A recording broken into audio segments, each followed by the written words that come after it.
Back in October, I just felt it laid on my heart to address this kind of inequality of the COVID experience amongst some people who were already struggling so much, have been plunged even further into poverty by COVID. So my original vision was to fill loads of stockings with toys, almost do a Santa's Grotto kind of experience.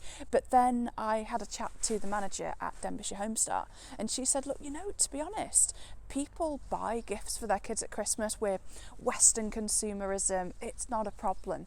What happens is that families struggle after Christmas when services are less easy to access. So what we decided to do instead was some Christmas hampers in partnership with Homestart and in partnership with churches across the Denbigh and Dyffryn Clwyd mission areas. I kind of mobilised volunteers to buy loads of stuff to contribute to what they thought should go in a hamper.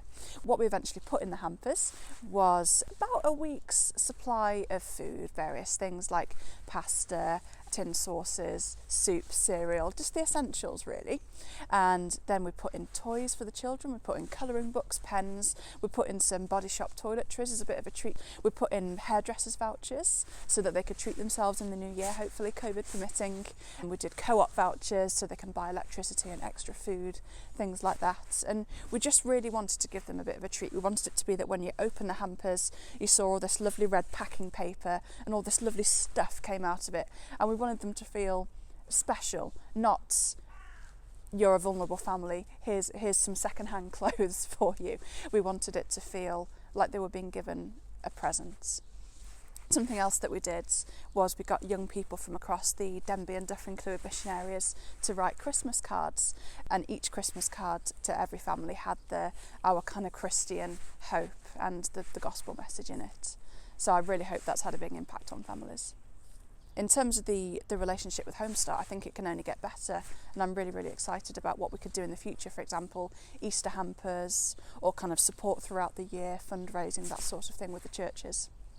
Obviously, I hope a huge benefit as well has been to the families. The Homestart manager messaged me when she delivered some of the hampers, and she said that it was really overwhelming for some of the families, and they were like, wow, people have done this for us.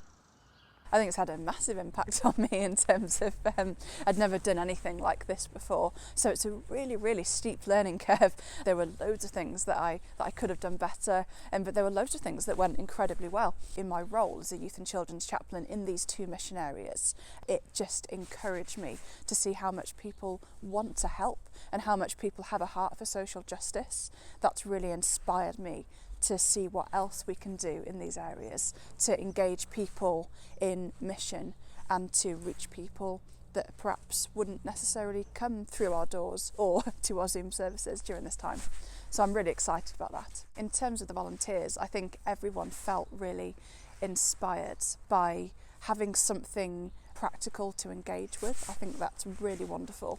It was a project that had something for everyone on different levels. I think that for Homestart it was such a positive experience for them to be in that partnership with us. So I really, really do hope that we can continue that in the future. And I hope that the people who received the hampers and received the Christmas cards were able to have just a little spark of light in their lives this Christmas time and kind of experience a little bit of the joy of Christ in a really difficult time.